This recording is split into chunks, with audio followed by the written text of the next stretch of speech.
Transmission और distribution के subject में हमने कंपैरिजन पढ़ा था एसी और डीसी ट्रांसमिशन सिस्टम का। और इसमें जो है वो मैंने आपसे अर्ज किया था कि तमाम मैक्सिमम जो है वो फ़वाइद डीसी ट्रांसमिशन सिस्टम के हैं, जबकि जो है वो तकरीबन जो है वो मेन कह लीजिए कि 3 जो है वो फ़वाइद एसी ट्रांसमिशन सिस्टम के हैं, लेकिन वो 3 फ़वाइद जो हैं वो एसी ट्रांसमिशन सिस्टम के उन मैक्सिमम फ़वाइद जो डीसी ट्रांसमिशन सिस्टम के हैं उन पे बारी। सबसे जो है वो पहला जो है वो फ़ायदा कि एसी ट्रांसमिशन को जो है वो हम किसी भी वोल्टेज लेवल तक जो है वो स्टेप अप कर सकते हैं। ट्रांसफार्मर की मदद से किसी भी जो है वो वोल्टेज लेवल पर तक जो है वो स्टेप अप किया जा सकता है। ये सबसे प्लस पॉइंट है इसका डीसी एसी ट्रांसमिशन का। इसके अलावा जो है वो एसी ट्रांसमिशन का जो है वो फ़ायदा दूसरा जो है वो बड़ा फायदा जो है वो ये कि एसी के सर्किट ब्रेकर जो है वो सस्ते हुआ करते हैं। यानी एसी जो है वो एसी सप्लाई के अंदर एसी सप्लाई ऐसी सप्लाई जो लम्हा बलम्हा अपनी समत और मिकदार जो है वो तब्दील करती है, जबकि इसके बरक्स जो है वो डीसी सप्लाई ऐसी सप्लाई जो कि एक स्ट्रेट जो है वो लाइन पे जो है वो बहती और ना अपनी समत और मिकदार को तब्दील नहीं करती। अब इसमें ये ब्रेकर किस तरह से सस्ते हो जाते हैं, देखें कि ये शॉर्ट सर्किट होगा। शॉर्ट सर्किट एक्चुअली है क्या, ये साइकिल की तवालत, और इसमें जो है ये साइकिल की तवालत के से मुराद कि ये नेचुरल करंट जो है ये यहाँ पर 0 और एसी वेवफॉर्म के अंदर करंट की मिकदार यहाँ पे 0 पे 90 डिग्री पे, और फिर उसके बाद जो है ये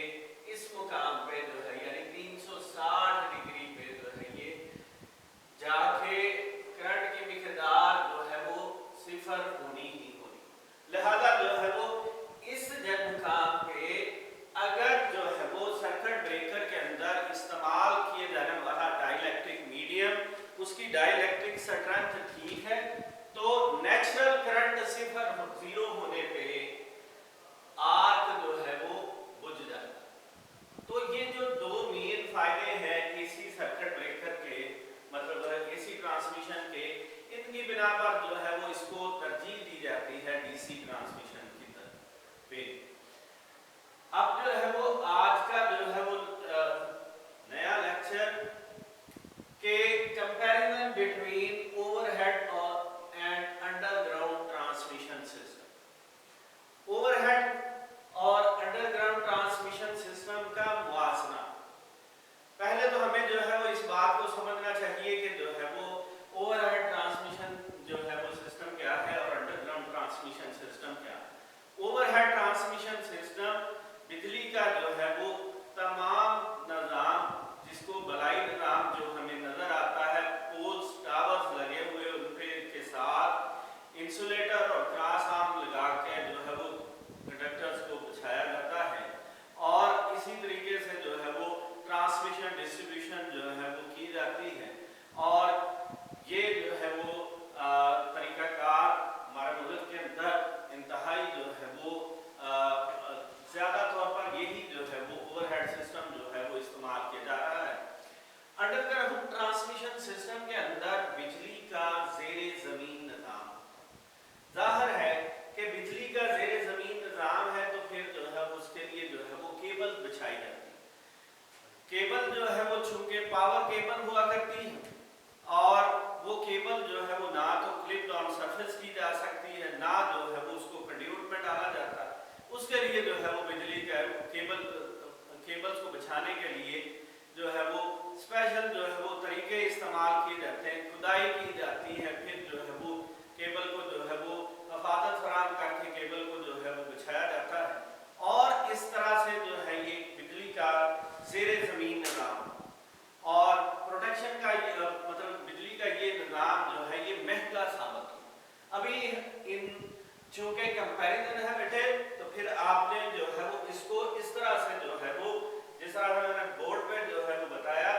तरीका आपने इसको इस तरह से जो है वो एक्सप्लेन करना है कि पहली हेडिंग जो है वो इसकी पब्लिक सेफ्टी, उसके बाद जो है वो ओवरहेड ट्रांसमिशन में, अंडरग्राउंड ट्रांसमिशन सिस्टम में, यानी public safety overhead transmission system में बिजली का निजाम चूंकि बलाई होता है और जो है वो इसमें कंडक्टर जो है वो वियर इस्तेमाल किया जा रहा है और उस पर जो है वो कंडक्टर के दरमियान हवा जो है वो बतौर इंसुलेशन हुआ करती है, तो उसमें जो है वो पब्लिक सेफ्टी नहीं है। पब्लिक सेफ्टी इस लिहाज से भी आप देखें कि अंडरग्राउंड सिस्टम में बिजली का ज़ेरे ज़मीन निज़ाम है, तो ज़ाहिर है केबल बिछी होगी और वो जो है वो ज़ेरे ज़मीन होगी, तो उसमें जो है वो अवामी हिफाजत हुआ करती है। ओवरहेड ट्रांसमिशन सिस्टम में अवामी हिफाजत नहीं, अंडरग्राउंड सिस्टम में जो है वो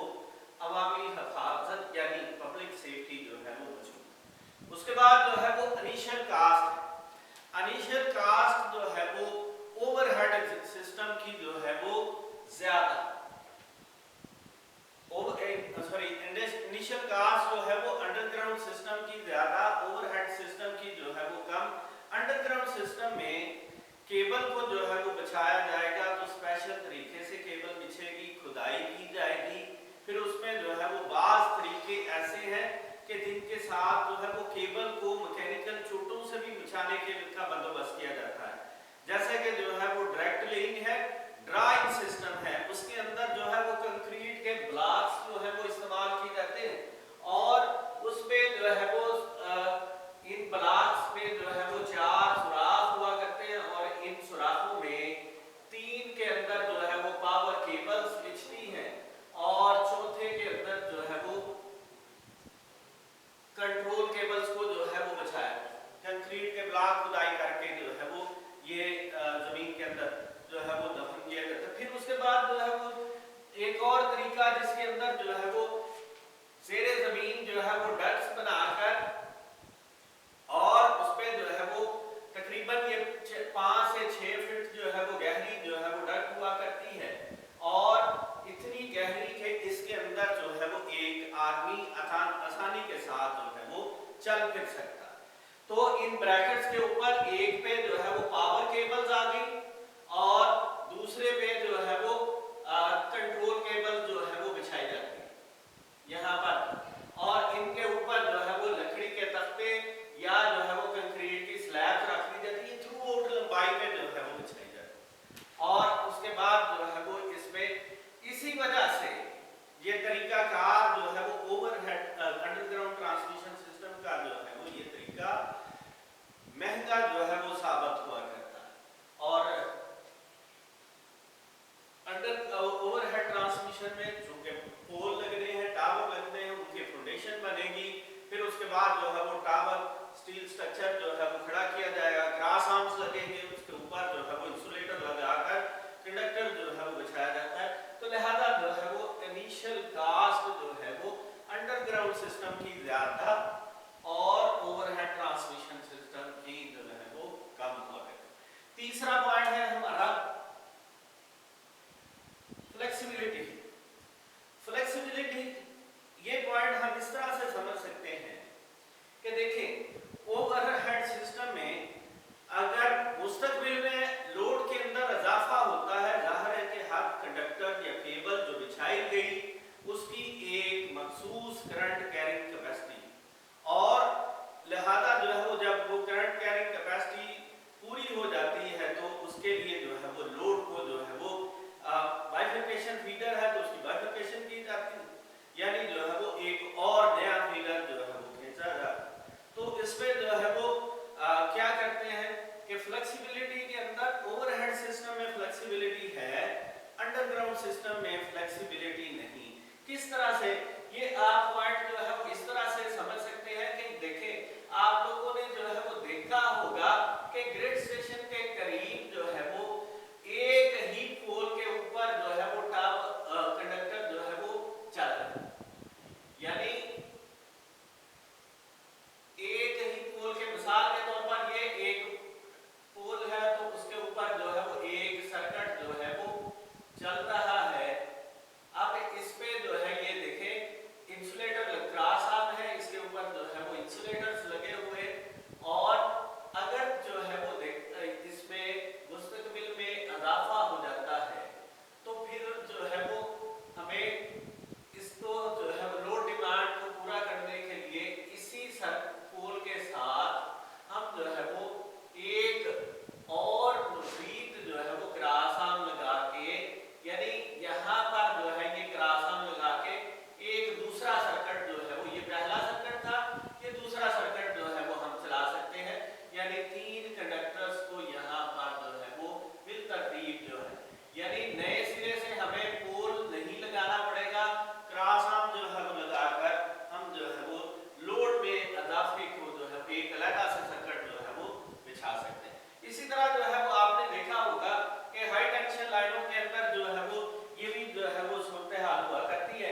ट्रांसमिशन लाइनों के ऊपर जो है वो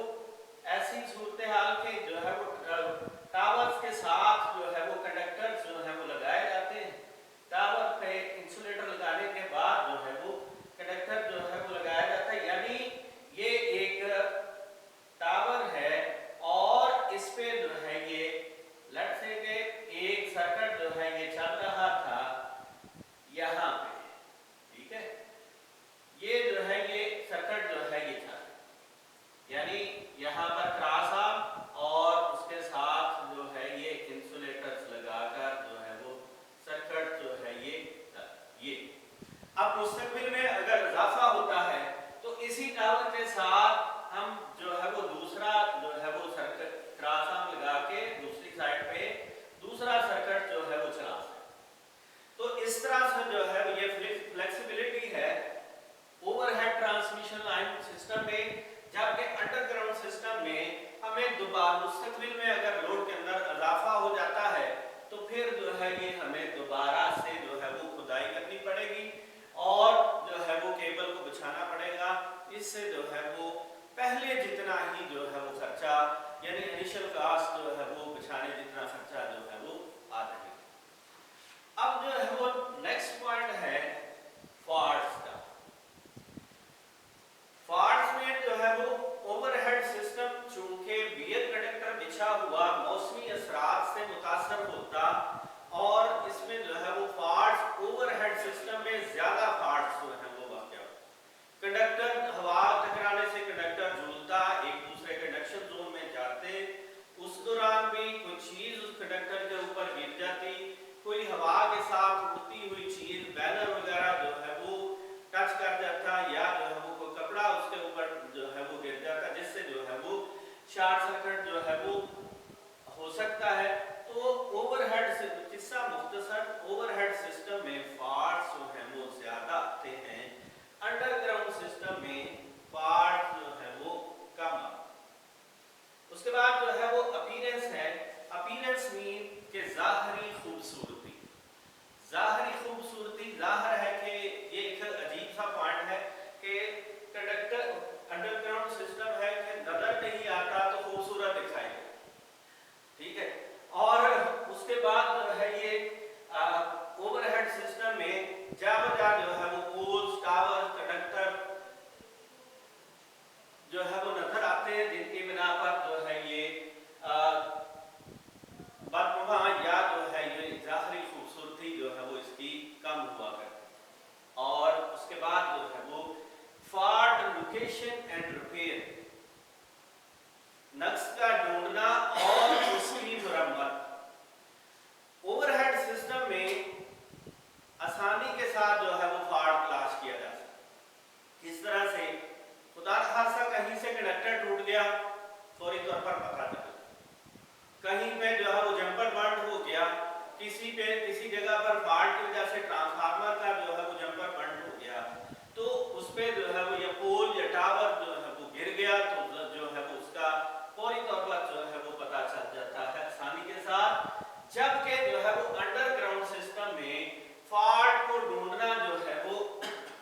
मुश्किल हुआ करता है। इसके लिए जो है वो बाकायदा तौर पर टेस्ट किए जाते हैं, क्योंकि केबल है ज़ेरे ज़मीन बिछी हुई और उस पे जो है वो उस केबल पे फॉल्ट वाले मुकाम की तलाश के लिए जो है वो मखसूस किस्म के टेस्ट किए जाते हैं। फिर जो है वो फॉल्ट की लोकेशन जो है वो ट्रेस की जाती और फिर ज़ाहिर है कि फिर फॉल्ट की लोकेशन ट्रेस करने के बाद उसको जो है वो मरम्मत करना जो है वो मुश्किल हुआ करता, यानी उसमें जो है वो ज्यादा टाइम जो है वो ले जाता है। अंडरग्राउंड सिस्टम फॉल्ट की मरम्मत के लिए ज्यादा टाइम क्लियर हो गया। उसके बाद जो है ये current carrying capacity end voltage drop, current गुजारने की सलाहियत और जो है वो voltage drop. Current carrying capacity जो है वो ओवरहेड ट्रांसमिशन सिस्टम की ज्यादा, और फिर जो है वो अंडरग्राउंड सिस्टम में करंट कैरिंग कैपेसिटी जो है वो कम हुआ करे। केबल है, केबल के लिए जो है वो इंसुलेशन दरकार है। फिर जो है वो केबल में एक चीज जो है वो आप इस बात को जो है वो समझे कि कंडक्टर है तो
अंडरग्राउंड सिस्टम की यूजफुल लाइफ, मुफीद उम्र जो है वो ज्यादा।